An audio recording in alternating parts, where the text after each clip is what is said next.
오늘 하나님이 우리에게 주시는 말씀은 에베소서 4장 13절부터 14절까지 말씀입니다.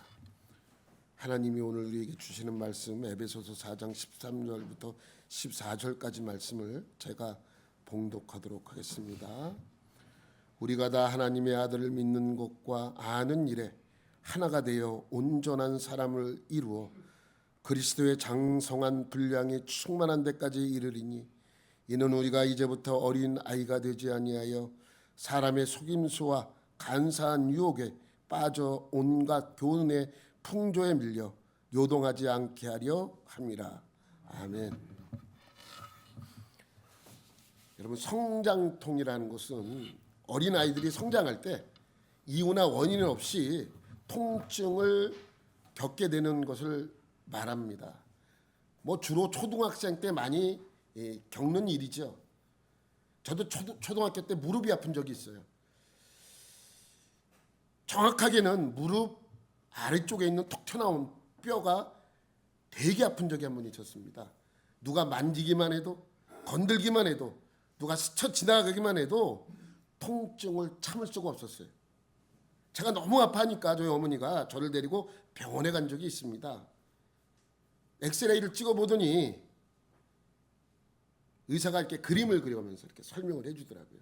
이게 위에 뼈, 아래 뼈가 이렇게 있는데 이렇게 만불리는데 여기 아래쪽에 뼈를 감싸는 또 뼈가 있대요.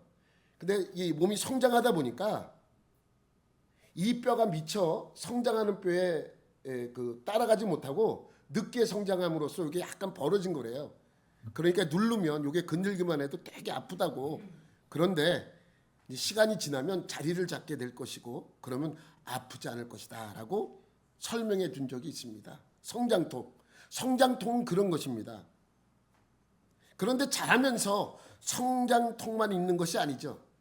성장통이 육체적으로 온다면 정신적으로는 사춘기라는 게 있어요. 성장하면서 오는 거예요.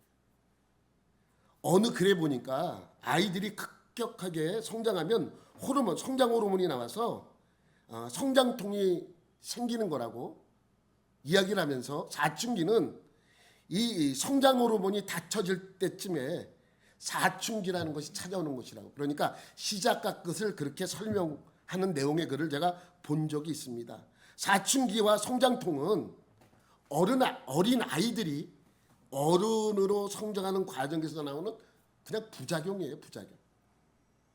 교회도 마찬가지입니다. 교회도 성장통이나 사춘기와 같은 많은 부작용들이 있습니다. 여러분, 교회의 탄생이 언제입니까? 교회의 탄생. 예수 그리스도께서 죽으셨다가 부활하신 후에 자기를 쫓는 무리들에게 부탁한 내용이 나오죠. 너희들은 이곳을 떠나지 말고 내가 네게 약속한 것을 기다리라. 그리고 그 말씀을 남기시고 하늘나라로 올라가셨어요. 승천하셨어. 그리고 약속한 것을 믿고 기다린, 어디 가지 않고 기다린 그곳에 남아있던 120명의 제자들에게 성령이 임하게 됩니다. 성령을 받은 120명의 제자들은 예수가 구원자라는 사실, 예수가 그리스도라는 사실이 믿어지기 시작합니다. 바로 교회가 탄생하는 순간입니다. 예수님을 쫓던 무리들이 모였을 때는 교회가 아니에요. 예수를 나의 구주로 믿는 순간 교회가 되는 거예요. 그런데 이 교회가 지금의 교회 모습으로 바로 세워진 것은 아닙니다. 성령이 임하니까 120명의 성도들이 성령 받고 뜨거움을 경험하고 그래, 오늘부터 넌 장로하고 너는 집사하고 너는 목사하고 너는 음식 봉사하고 너는 청소 봉사하고 넌 성가대 봉사, 그렇게 생긴 것이 아닙니다. 지금의 이 형태로 갇히기 위해서 수많은 성장통을 겪었습니다.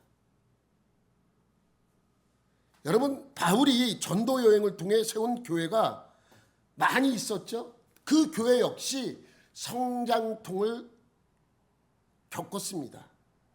바울은 교회가 어떻게 하면 이 성장통을 줄이고 건강하게 성장할 수 있는가를 알려주고 있습니다. 어디에요? 오늘 에베소서를 통해서 바울은 교회를 예수님의 머리로 둔 사람의 몸으로 비유하여 설명하고 있는 것입니다.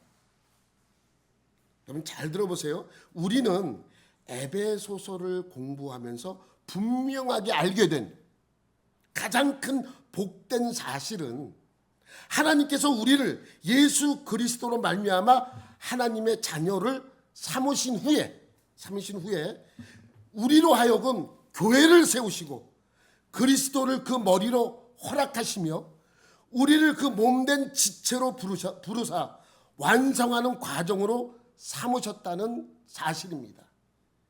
그래서 교회는 예수 그리스도를 믿는 사람들의 공동체예요. 여기 있는 모든 사람들이 하나의 공동체인데 여기 있는 모든 사람들은 한 가지 조건이 있어야 되죠. 예수님을 나의 구원자로 믿는 것입니다. 이 교회가 초대교회에 생기면서 점차적으로 많은 성장을 했어요. 그런데 이 교회가 건강하게만 성장한 것이 아니라 많은 부작용, 다시 말하면 성장통을 겪었다는 것입니다. 여러분 생각해 보세요. 바울이요 2차 전도 여행을 하면서 유럽 대륙으로 넘어와서 고린도에 주로 있으면서 고린도 교회를 세웠어요. 그래서 고린도 교회를 1년 6개월 동안 양육하면서 많은 사람들을 그리스도의 사람으로 하나님의 자녀로 그렇게 불러 전도하는 많은 사람들이 생기기 시작을 했단 말이죠. 그런데 바울이 떠난 뒤에 이 고린도 교회는 아주 큰 성장통을 겪게 됩니다. 그것이 뭐예요? 분열.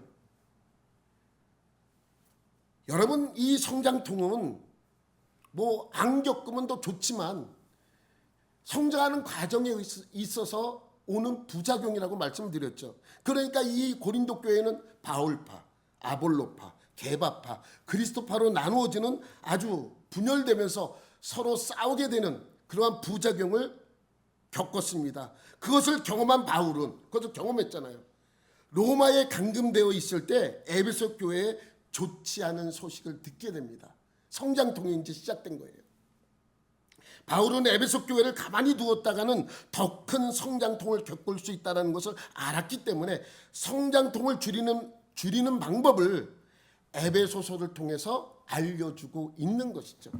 그것이 바로 오늘 본문 13절과 14절 말씀입니다. 우리 다 같이 한번 읽어봐요. 시작. 우리가 다 하나님의 아들을 믿는 것과 아는 일에 하나가 되어 온전한 사람을 이루어 그리스도의 장성한 분량이 충만한 데까지 이르리니 이는 우리가 이제부터 어린 아이가 되지 아니하여 사람의 속임수와 간사한 유혹에 빠져 온갖 교훈의 풍조에 밀려 요동하지 않게 하려 이제 어린아이가 되지 말고 어른이 되라고 하는 거예요. 어른. 물론 시간이 지나면 다 어른이 돼요. 시간이 지나면 다 어른이 되잖아요. 그런데 바울은 성장통을 겪지 않고 어른이 되기를 바라는 것입니다. 좀 쉽게 설명하자면 빨리 철 좀 들어라. 빨리 철 좀 들어. 이 얘기예요. 그것을 어른이 되라고 표현하고 있는 것이죠. 성장하는 것, 어른이 되는 것이 왜 중요한지 아세요, 여러분? 철드는 것이 왜 중요한지 아시지 않습니까? 여러분 요즘 캄보디아 사태 때문에 우리나라뿐만이 아니라 전 세계가 시끄러워요.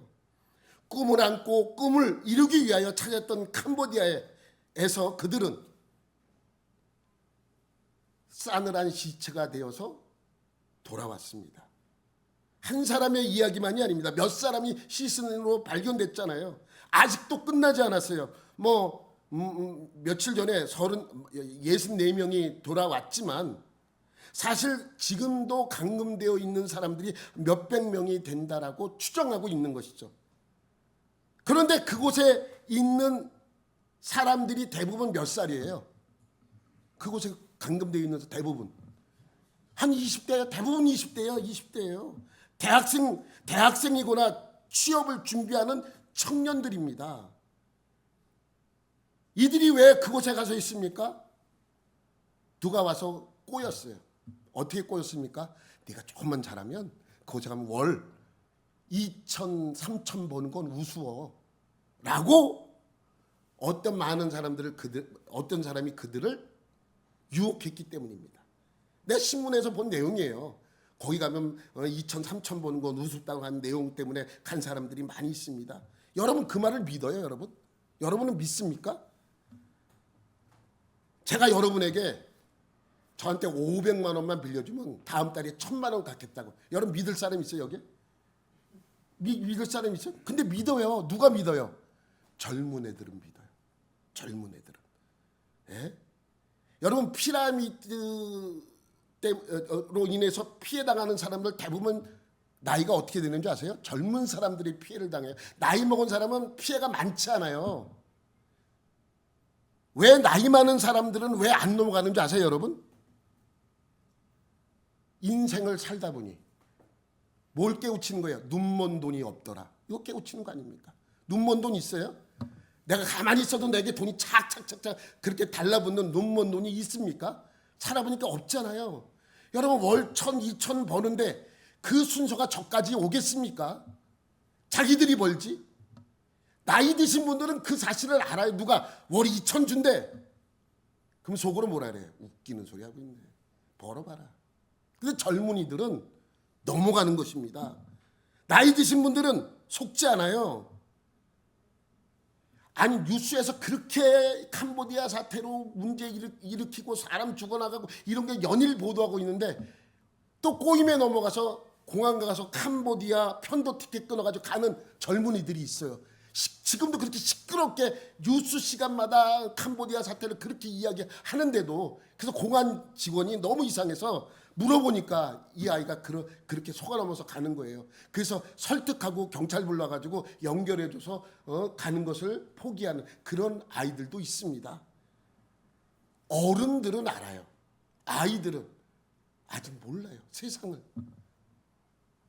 바울은 지금 에베소 교인들에게 교회에서의 생활을 강조하면서 아이처럼 굴지 말라는 거예요. 뭐가 되라는 거예요? 좀 어른이 되라는 거예요. 좀 철 좀 들으라고 설명하고 있는 것입니다. 바울은 이것을 알았기 때문에 너희들은 그냥 시키는 대로 해. 너희들은 이것만 좀 지켜줘 라고 강조하고 있죠. 구구단 펴주고 구구단 외워 하는 것과 똑같습니다. 여러분 제가 질문할게 한번 얘기해 보세요. 44? 이렇게 잘 알아요. 77이 49. 이 우리나라 사람들은 다 알아요. 여러분 98이 좀 올라가니까 좀 약간 좀 헷갈리기 시작해요. 예? 이렇게 대답하는 거는 외워야지만 가능해요. 이걸 외우지 않고 9개가 8개 있다고 하면 더 해보자. 9, 18, 27 이러면서 하면 얼마 걸려요? 3박 4일 걸립니다. 이거 답하려면 3박 4일 걸려요. 여러분 이거 언제 외웠습니까? 학교 다닐 때 다 외웠을 거예요. 학교 다닐 때 선생님이 그냥 펴주고 외우라 그래서 아무것도 모르고 2는 2, 2는 4, 2, 3은 6, 2, 3 이거 외운 거예요. 그냥 아무것도 몰라. 왜 외우라 그러는 건지 이걸 왜 외워야지만 우리가 수학을 하는데 편한지 그때는 몰랐어요. 그냥 또 시켰네. 맨날 시험 보면 틀리고 그러면 또 틀렸네. 이거 했었어요. 여러분 이거의 진가는 언제 나타납니까? 사회에 나와보니까 아는 거예요. 여러분 우리나라 사람들이 외국에 나가면 계산하고 꼭 확인해 보라 그래요. 확인해 보라고. 왜 사기당한대요. 나는 10,000원어치 먹었는데 15,000원어치 먹었다고 해갖고 가져가면 그냥 우리나라 사람은 여러분 영수증 받을 때 카드 결제하면서 보면서 그 확인합니까? 안 하잖아요. 외국은 확인해야 된대요. 근데 걔네들이 일부러 그러는 게 아니에요. 구구단을 잘 못 외워서 틀리는 거예요. 미국도 마찬가지예요, 여러분. 미국 가서도요, 미국 사람들도요, 그거 할 때 꼭 계산기를 써요. 우리나라 사람들도 암산을 해라. 이거 7,850원이구나.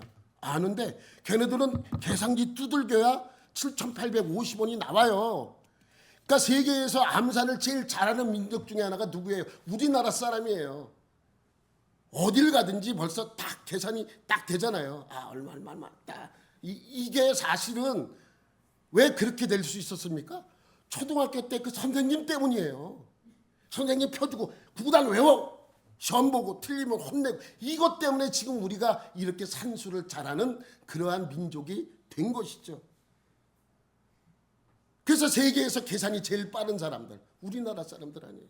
누구 덕분이라고요? 초등학교 때 그 선생님. 예? 그때는 몰랐죠. 왜 외우라 그러는지, 왜 외우면서 틀리면 왜 혼냈는지 그때는 몰랐어요. 그러면서 이랬죠. 원리를 가르쳐야지 무조건 암기시키면 돼. 근데 그 덕에 지금 우리가 이렇게 빨리 알 수 있게 된 것입니다. 이거 모르면요, 며칠 걸린다고요? 3박 4일 걸리는 거예요. 여러분, 필리핀에 사는 어떤 우리 교민이 식당을 내는데 이제 카운터를 뽑았대요. 카운터 뽑는데 면접할 때 물어보는 게 뭔지 아세요? 구구단 물어봐요. 구구단.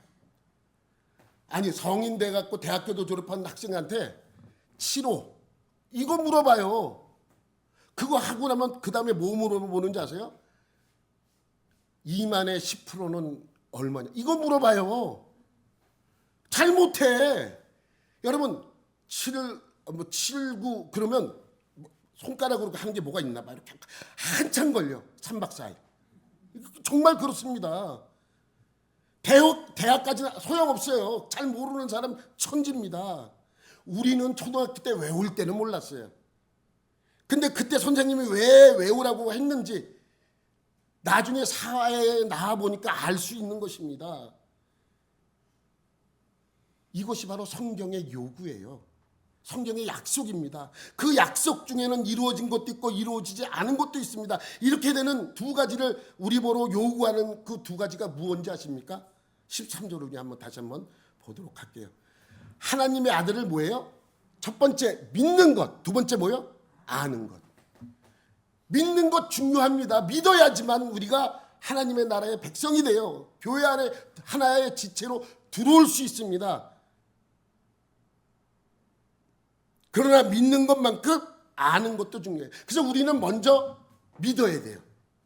어떤 신자든지 무릇 누구를 막론하고 교회에 나와서 하나의 일원이 되려면 예수를 주라 시인하며 하나님을 아버지라 부르고 예수 그리스도의 이름으로 기도하는 자들은 누구나 공통되게 필수적으로 갖고 있어야 되는 기초예요. 교회가 되는 근거가 뭐예요? 예수를 믿는 거예요. 그러나 믿는 것으로 끝나면 안 돼요. 교회를 10년 다니고 20년 다녀도 예수는 잘 믿어요. 근데 아는 게 없어. 아는 게. 그러니까 우리가 믿고 난 뒤에 아는 것까지 가지 않으면 안 된다는 것입니다. 그래서 예수를 그리스도로 믿는 사람은 다음으로 뭘 해야 된다고요? 알아야 되는 거예요. 여러분, 제가 자주 말씀드리지만 성경에서의 안다라는 개념은 우리가 안다라는 개념하고는 우리가 그냥 알고 있다라고 하는 그 개념과는 전혀 다릅니다. 그 사람에 대하여 어떤 정보를 갖고 있는 것을 이야기하지 않아요. 이름만 아는 것으로 안다고 하지 않습니다. 요즘의 개념은 이름만 알고 있어도 알아. 여러분, 우리나라 사람들이 해외에 나가면 K-팝 때문에 한국말을 다 잘하는 사람이 많대요. 그럼 그 사람들이 물어보는 게 블랙핑크 아냐고. 나 안다고. 한국 사람 모르는 사람이 있겠어요. 근데 그건 그냥 아는 개념이 성경에서 말하는 아는 개념이 아니에요. 전혀 다릅니다. 그가 어디에 사는지 어떻게 생겼는지 하는 것으로 안다라고 하지 않습니다. 성경에서 안다라는 개념은 개인적으로 너무 친해서 그의 모든 것을 알고 있고 깊은 교제를 갖고 있는 사이를 말하는 것입니다. 그 사람에 대하여 속속들이 아는 것, 그래야 안다라는 표현을 쓰는 것입니다. 예수 그리스도를 믿어 이곳에 모인 우리들은 온전한 교회의 한 일원이 되었습니다. 여기서 끝나면 안 돼요. 이제 예수 그리스도를 알아가야 합니다. 그냥 아는 것이 아니라 예수님과 너무 가까워 예수님의 모든 것을 알고 예수님과 교제를 하는 사이여야 합니다. 그래야 이 교회가 완벽한 교회가 될 수 있는 것입니다. 그럼 그렇게 되면 교회는 어디까지 어떻게 성장할 수 있는가? 13절 말씀 다시 한번 볼게요.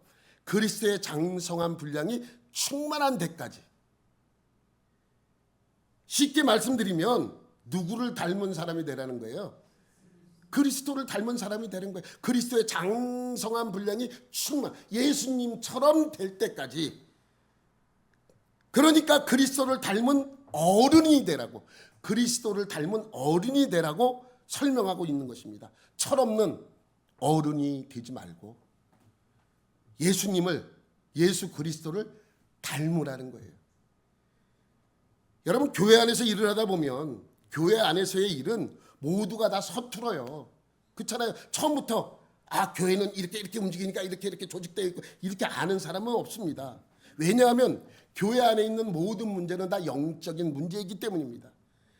교회는 말하자면 세상 지식과 실력이 모이는 곳이 아니라 영적으로 거듭난 사람들이 하나님의 말할 수 없는 은혜와 축복 속에서 모여서 서로 걸음마를 배우고 말을 배우는 곳입니다. 그런 곳이 어디라고요? 교회예요. 우리는 모든 면에서 그래서 서툴러요. 우리는 교회 안에서 아직 어린아이와 같습니다.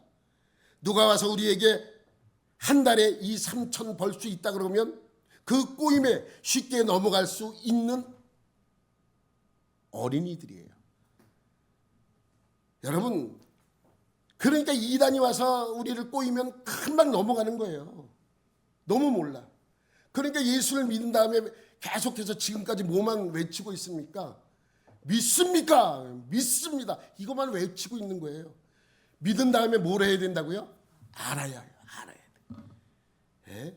2, 3천만 한 달에 2, 3천 벌 수 있다는 소리를 들어 야 그런 게 어딨어? 라고 말할 수 있어야 한다는 것입니다. 그러니까 교회라는 곳은 내가 남을 넘어뜨릴 수도 있고 또 내가 넘어질 수도 있습니다. 우리는 분명히 알아야 될 것은 내가 넘어지고 내가 쓰러져도 나는 다 참아도 이거는 못 참아. 하지 말라는 거예요. 참아도 얼마나 참아요?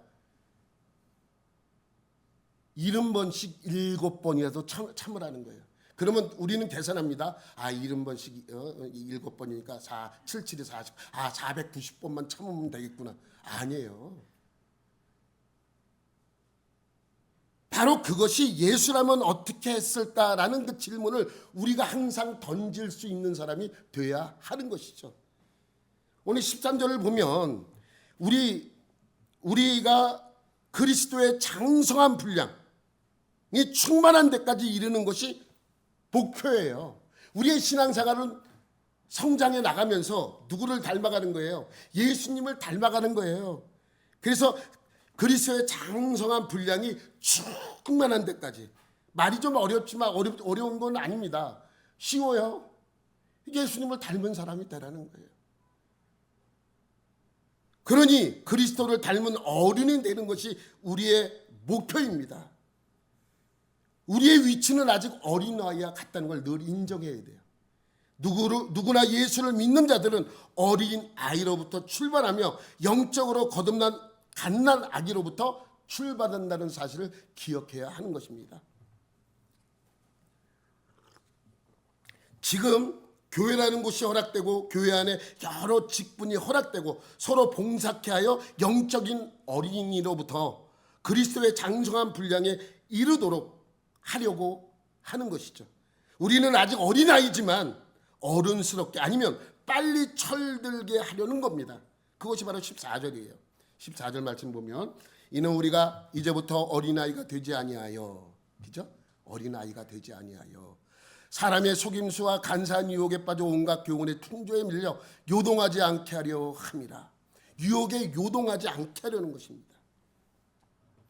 이 말씀을 보면 어린 아이들이 갖는 몇 가지 특징들이 있어요. 어린 아이들이 갖는 몇 가지 특징들. 우리는 이 말씀을 통해 영적 어린 아이들이 어떤 특징을 가지고 있는지 아직도 나는 영적으로 어린 아이인지를 가늠해 볼 수 있습니다. 세상에는 태어난 날로부터 몇 해가 지났는지에 따라서 어른과 아이들로 나누잖아요. 영적인 나이는요 횟수와 상관없어요. 나 예수 믿은 지 내가 평생을 믿었다고 소용없어요. 영적인 나이는 육적인 나이와 그렇게 상관없습니다. 이 말씀을 통해 보면 어린아이의 가장 큰 특징이 뭐예요? 요동이에요. 요동. 쉽게 흔들려. 여러분 어린아이들 키우다 보면 금방 웃다가 금방 화를 냈다가 금방 또 울어. 그러다 금방 또 웃어. 그러니까 자꾸만 금방 울다가 금방 웃다가 막 이러니까 울다가 웃으면 뭐 이렇게 이런 노래도 나오는 거 아닙니까? 왜 어린아이들이 잘 흔들립니까? 잘 변합니까? 자제력이 없기 때문입니다. 그러니까 한 달에 잘하면 2, 3천 벌 수 있다라는 말을 쉽게 믿는 것이죠. 왜? 자제력이 없기 때문입니다. 그렇습니다. 그럼 왜 어린아이가 자제력이 없습니까? 쉽게 설명하자면 인생을 아직 덜 살아봐서 그래요. 오래 살아보신 분들 아시잖아요. 세상이 그렇게 호락호락한 세상이 아니라는 것을 우리는 알고 있습니다. 그 나이 드신 분들은 야, 너 가면은 월 2, 3천 벌 수 있어라고 하면 나이 드신 분들은 뭐라고 생각해요? 아, 저놈 저 사기꾼이구나. 금방 알아요. 아이들은 몰라요. 여러분 만화 영화를 보면 만화 영화도요. 아이들용이 있고 성인용이 있어요. 성인용 그러니까 이상한 거 생각하지 마세요. 그것뿐만 아니라 아이들이 못 보는 만화들도 있어요. 그 영화도 모든 아이들이 보는 영화가 있고 또 어른만 보는 나이 뭐 15세 이상, 뭐 12세 이상, 19세 이상 이렇게 나오잖아요. 그러니까 만화도 마찬가지로 어린이용이 있고 어른용이 있습니다. 그런데 차이가 뭔지 아세요, 여러분? 차이가? 아이들 영유아용 만화에는요 죽는 게 안 나와요. 죽음이 별로 없어요. 왜 그런지 아세요, 여러분? 아이들 판단 기준이 죽음이라는 것을 잘 모르기 때문에 그렇습니다.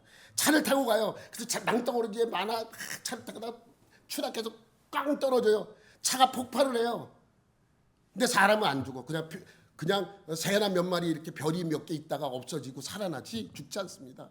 폭탄이 터져도요 얼굴이 시커멓게 되지 죽지 않아요. 그죠? 근데 제 말이 틀렸습니까? 여러분 손자 손녀들 만화영화에 가서 보세요. 죽지 않습니다. 해적은 물에 빠져 물고기 먹이가 되지만 요나처럼 살아나. 죽는 것이 없습니다. 아, 죽는 것이 잔인하니까 안 나와. 아니에요. 그런 게 아니에요. 아, 배울까봐 아니에요. 그런 게 아닙니다.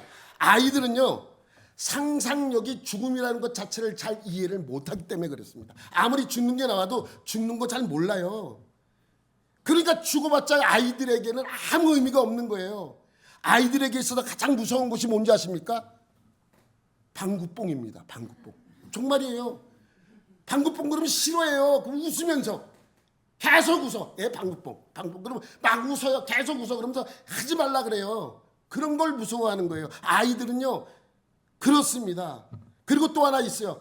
자기가 갖고 싶은 건 언제든지 가질 수 있다라고 생각하는 것입니다. 그래서 만화 영화 보면 무엇이 필요하면 하늘에서 뚝 떨어지든지 누가 갖다 주든지 길거리 가다 그냥 있는 거예요. 필요한 거면 그냥 있는 거예요. 아이들 개념은 그렇습니다. 왜? 자기가 필요한 건 부모님들이 다 주니까 배고플 때 먹여주고 옷 입혀주고 하니까 그런 것에 대한 중요성을 잘 인식하지 못합니다. 그러니까 소유욕 같은 게 자기가 갖고 싶으면 언제든지 가질 수 있다라는 개념이 아이들에게 있어서 그렇다고 합니다. 이건 제가 얘기한 것이 아니라 월트 디즈니사에서 아이들 만화를 만들 때 그걸 바탕으로 다 만드는 것입니다. 그건 또한 논문에 기록이 되어 있는 거예요. 이것이 아이들의 사고방식입니다. 여러분 영적으로 잘 생각해 보시기 바랍니다. 여러분 스스로도 아마 원하는 것은 금방 소유할 수 있다라고 생각하실 거예요. 그러니까 내가 소유 못하는 것은 뭐 때문이에요? 내가 아직 원하지 않았기 때문이라고 생각합니다. 내가 원할 때는 언제든지 소유할 수 있다고 생각하기 때문에 이 모습과 어린아이의 모습이 똑같다는 거예요. 아주 영적으로 어린아이와 같다는 것입니다. 보세요. 기도하면 주신다고 했어. 아, 기도하면 주실 거야. 근데 열심히 기도했어. 안 주셨어요. 그럼 뭐라고 생각합니까? 아, 7번 기도하라고 했지. 그 7번 또 열심히 기도합니다. 7번 기도했는데 왜 안 주시지? 라고 생각하면서 뭐라고 결론을 맺어요? 아, 내가 받은 줄로 알고 믿고 기도하라 그랬는데 내 믿음이 부족했다. 이렇게 생각하는 거예요. 아이들이 그렇습니다. 아이들이. 그러니까 우리의 결론은 결국 기도의 응답을 받지 못하는 것은 믿음이 없었기 때문이다. 아이들도 똑같습니다. 어떤 아이가 엄마에게 묻습니다. 엄마, 훌륭한 사람이 되려면 어떻게 해야 돼? 엄마가 뭐라 그래요? 공부 열심히 해서 100점 맞으면 훌륭한 사람이 될 거야. 그래서 엄마 말대로 공부를 열심히 해서 100점을 맞았어요. 근데 화가 나는 거야. 그래서 엄마한테 가서 따져. 엄마, 나 이거 100점 받았어. 그래, 착하다, 잘했다. 근데 엄마 이상해. 뭐가 이상해? 100점 맞으면 훌륭한 사람 된다 그랬는데 어떤 사람도 나에게 훌륭하다고 얘기하지 않아. 여러분, 엄마의 말이 틀린 겁니까? 여러분, 훌륭한 사람이 되기 위해서 100점 맞는 것은 어떻게 보면 훌륭한 사람이 되기에 하는 출발점과 같은 것입니다. 근데 아이는 뭐라 그래요? 100점 맞았는데 사람들이 자기를 향하여 훌륭한 사람이라고 하지 않으니까 엄마는 거짓말장이라고 생각하는 거예요. 이런 어린 아이처럼 되지 말고 어떤 사람이 되라고요? 그리스도의 장성한 분량이 충만한 데까지 이르도록 성장하도록 말씀하고 있는 것입니다. 예수님처럼 될 때까지, 어른스러워질 때까지, 그래야 흔들리지 않습니다. 그래서 14절에도 이렇게 설명하고 있죠.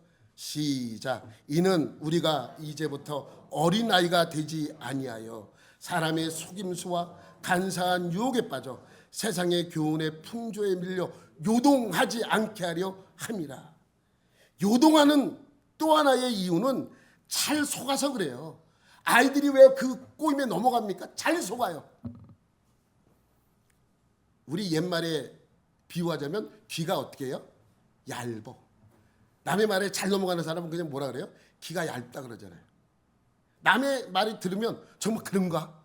그 잘 넘어가. 속는 가장 큰 이유가 뭡니까? 몰라서 그래요. 몰라서. 우리들도 그렇지 않습니까? 믿습니다만 가르치니까 이단들이 왔을 때 대처가 안 돼요. 대처가 안 됩니다. 맨날 믿습니다만 가르쳐. 믿습니다. 믿습니까? 그러면 믿습니다. 안 하면 막 화를 내요, 목사님이. 아멘이 약하다 그러고 막. 여러분, 믿습니다 했으면 뭘 해야 되는 거예요? 알아가야 되는 거예요. 알아가야 되는 거예요. 여러분, 어린 아이들 바로 그렇잖아요. 공부 잘하고 싶어 합니다. 그러나 공부를 잘하는 것과 잘하고 싶은 마음은 별개입니다. 아이들의 고민은 여기에 있는 것이죠. 우리는 지금 영적인 사람으로 부름을 받아 그 안에서 성장하도록 요구받고 있습니다.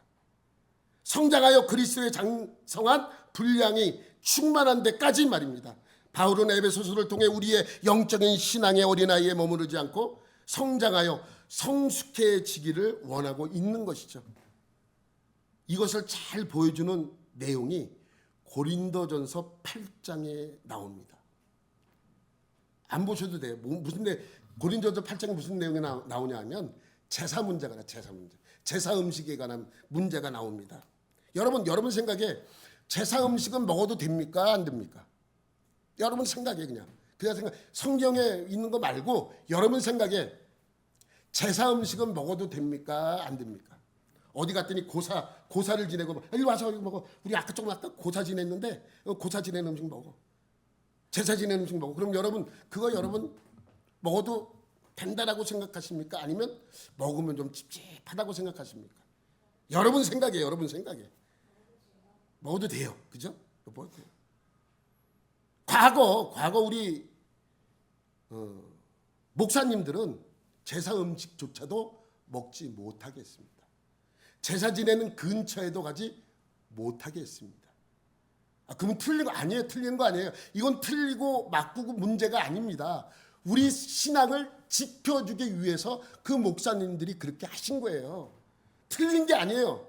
우리의 신앙을 지켜주기 위해 그렇게 하신 것입니다. 저도 역시 그런 목사님에게서 설교를 듣고 성장했어요.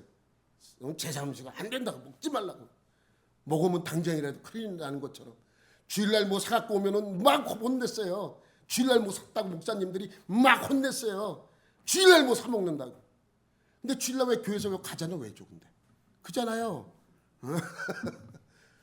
아니 그렇게 가르쳤고 그렇게 아이들을 교육시켰어요. 근데 지금 생각해 보면 아이고 다 뭐 괜찮은 건데 그때 너무 목사님이 그런. 근데 그렇게 해줬기 때문에 지금 우리가 이 자리에 있는 것입니다. 그러면 제3식 먹어도 되냐 안 되냐의 문제는 참 어떻게 보면 수준 낮은 질문이에요. 얼마나 수준 낮은 질문인지 여러분도 아셔야 돼요. 제3식 먹어도 된다 안 된다. 여러분 된다는 사람 안 된다는 사람. 이게 수준이 그냥 낮은 게 아니라 너무 낮은 질문이에요. 왜냐하면 먹어도 되지만 먹어도 안 돼요. 그게 무슨 말이냐. 여러분 고린도전서 8장은 제사 음식에 관한 내용입니다. 제사하는 것과 제사 음식을 먹는 문제는 전혀 다른 문제예요. 성경에서 제사 음식은 먹어도 된다라고 가르쳤습니까? 안 된다고 가르쳤습니까? 괜찮다고 말씀하고 있어요. 그 이유가 이것이에요. 8장 4절. 그러므로 우상의 제물을 먹는 일에 대하여는 우리가 우상은 세상에 아무것도 아니며 또한 하나님은 한 분밖에 없는 줄 아노라. 하나님은 한 분이신데 제3식에 무슨 의미가 있겠느냐. 된다는 얘기예요? 안 된다는 얘기예요? 된다는 얘기죠. 그 이유가 또 있습니다. 8절 말씀. 8장 8절 말씀. 우리 음식은 우리를 하나님 앞에 내세우지 못하나니 우리가 먹지 않는다고 해서 더 못 사는 것도 아니고 먹는다고 해서 더 잘 사는 것도 아니다. 먹어도 그만 안 먹어도 그만이다. 그 음식 자체가 무슨 큰 하나님 앞에 범죄자 그 죄인가. 먹는 것 자체가 입으로 먹는 것 자체에 대해서 예수님도 말씀했잖아요. 입으로 들어가는 것이 악한 것이 아니라 입에서 나오는 것이 악하다고. 그러니까 이거 된다는 얘기예요? 안 된다는 얘기입니까? 그 음식은 음식일 뿐이에요. 그냥 그것은 먹는다고 잘 사는 것도 아니고 안 먹는다고 못 사는 것도 아닙니다. 그러니까 먹어도 된다는 이야기입니까? 먹지 말라는 얘기입니까? 먹어도 된다는 얘기죠. 먹어도 된다는 얘기입니다. 신앙생활을 오래 한 사람들은 이러한 사실을 알고 있어요. 그래서 신앙생활 오래 한 노련한 신앙인들은 그냥 음식 먹어요. 그죠? 먹어요. 먹어도 돼요. 먹어도 우리의 신앙이 잘못되지 않아요. 그걸 알고 있기 때문에 먹는 것, 그것을 우리는 신앙의 자유라고 말씀하고 있는 것입니다. 여러분, 에베소서를 기록할 당시의 문화는 우리는 지금 고기는 정육점에서 팔아요. 도축하는 데서 도축을 해서 정육점에서 팔아서 또 마트에서 팔아서 그걸 가져다가 우리는 사서 먹습니다. 근데 이 당시에는 아니에요. 이 당시에는 어디서 고기를 파냐면 우상을 섬기는 신전 앞에서 고기를 팔아요. 우상을 섬기는 거기서 자기네 신께 제사를 드리고 거기서 도축을 해요. 그리고 그 도축한 일부를 자기 신께 드리고 나머지는 가지고 나와서 입구에서 고기를 팔아요. 또 그것을 시장에 가져다 놓고 시장에서 팝니다. 그러니까 모든 고기는 다 무슨 어디에서 나온 음식이에요? 신전에서 나온 음식이에요. 다 제사 음식이에요, 말하자면. 그러면 먹지 말라 그러면 고기를 먹지 말아야죠. 고기 먹지 않으면 어디 힘이 좀 납니까? 요즘 채식. 여러분, 그런 소리 하지 마세요. 요즘처럼 잘 먹는 시대이기 때문에 채식주의의 음식을 먹죠. 이 당시처럼 음식을 먹지 못할 때는 어쩌다 한번 먹는 그 고기가 나에게 힘을 가져다 주는 것입니다. 이러한 신자의 노련한 신자의 신앙의 자유가 초신자들에게 시험을 줄 수 있다는 것입니다. 뭐냐면 이제 신전 그 우상을 섬기는 신전 앞에서 고기를 파니까 지나가다 너무 배고파. 그래서 노련한 신자, 오래된 신자 아니 목사가 그 앞에 앉아가지고 신앙의 자유가 있으니까 음식을 먹었어요.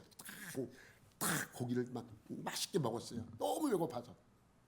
근데 그거를 지나가다가 초신자가 막, 야 목사가 저기 앉아서 저 음식을 먹는단 말이야. 시험에 들어요 막. 그래서 먹지 말라는 거예요. 뭐 때문에? 먹는 거는 문제가 아니에요. 내가 먹는 것 때문에 초신자들이 시험을 당할 수 있다는 것, 그렇게 하지 말라는 것입니다. 9절 말씀 보면 그런즉 너희의 자유가, 그죠? 신앙의 자유가 믿음이 약한 자들에게 걸려 넘어지게 하는 것이 되지 않도록 조심하라.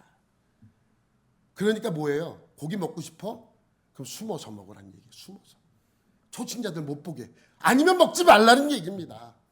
이게 그 고기가 문제가 있어서 제사 드리는 음식이기 때문에 먹지 말라는 것이 아니라 초신자들이 보고 시험을 당할 것이 두려워서, 그들이 교회를 떠날까 봐 그것이 두려워서 먹지 말라고 하는 것입니다.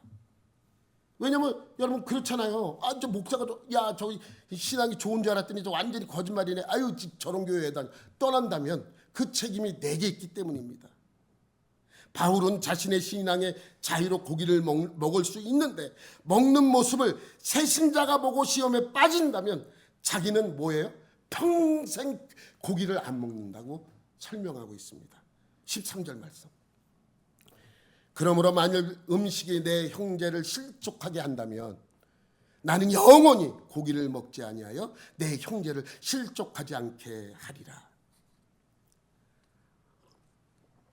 그래서 제사 음식을 언급하는 1절에서 뭐라고 설명하냐면 이렇게 설명합니다. 우상의 제물에 대하여는 우리가 다 지식이 있는 줄을 아나. 무슨 지식이에요? 그 고기는 아무것도 아니야. 먹어도 그냥 고기인데 뭐, 음식인데 뭐 라고 하는 지식이 있어요. 우리에게는 오래된 신자일수록 그런 게 있어요. 근데 그 지식은 뭐라고요? 교만하게 해요. 교만하게. 그러나 사랑, 새신자들이 교회를 떠나지 않게 하는, 그렇게 안 먹는 그러한 것들은, 그 사랑은 덕을 세운다라고 1절에 설명을 하고, 아까 그 내용의 말씀을 2절부터 13절까지 쭉 설명하고 있는 거예요. 여러분, 제사 음식이라는 것이 영적으로는 아무 의미가 없어요. 사실은 먹어도 큰 의미가, 상관이 없죠. 우상은 아무것도 아니기 때문입니다. 하지만 내가 제사 음식 먹는 것을 보고 새로 나온 새신자들이 시험에 든다면 음식을 먹지 않겠다고 바울은 설명하고 있습니다. 이것이 뭐예요? 이것이 성숙입니다. 이것이 어른입니다. 배려할 줄 아는 마음. 이것이 그리스도의 장성한 분량이 충만한 데까지 이르는 것입니다. 여러분들은 어린 나이에 머무르지 마십시오. 성장하십시오. 어른이 되십시오. 물론 성장하기 위해서는 성장통이 있을 수 있습니다. 하지만 성장통이 있다고 성장하지 않는다면 그것도 어리석은 일이 되겠죠. 여러분 모두 그 성장통을 극복하시고 온전한 예수 그리스도를 닮아가는 신앙의 어른이 되시기를 예수님의 이름으로 축원합니다.